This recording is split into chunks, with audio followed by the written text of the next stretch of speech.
కూడా మా నిహారిక మేడం గారు చెప్పిన మాటలు కానీ, వంశాన చెప్పిన మాటలు కానీ, నేను ఆ గైడెన్స్ ఎప్పుడు పాటిస్తూనే నేను ముందుకెళ్తూ ఉంటాను. వాళ్ళు చెప్పిన మాటలే పాటిస్తారు. యా. అంటే మరి మొన్న రీసెంట్గా అయిన హైలైట్ రోల్ ఏది?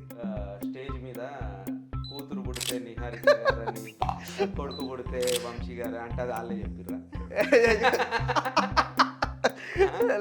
లేదన్న, అది మనసు వచ్చి వచ్చిన మాట. నేను ఒక పక్క పల్లెటూరుని, మా ఊరు మట్టవనపల్లి గ్రామంలో మా ఊరుగా చెప్తా ఉన్నాను నేను. నా మనసులో వచ్చిన మాట అది. నాకు లైఫ్ ఇచ్చిన మా నిహారిక మేడం గారు, వంశీ అన్న పేర్లు నేను ఒక పెళ్లి చేసుకుంటే ఒక పాప పుడితే నిహారిక, బాబు పుడితే వంశీ అని పెట్టాలనుకున్నాను నేను. ఒకవేళ డిసైడ్ ఇది నువ్వేమైనా బాగా ప్రిపేర్ అవుతావు శివ, ఎందుకంటే ఆ ప్రీ రిలీజ్ ఈవెంట్ అప్పుడు కూడా సుమ గారి దగ్గర అదొకటి మొన్న ఇదొకటి స్టేట్మెంట్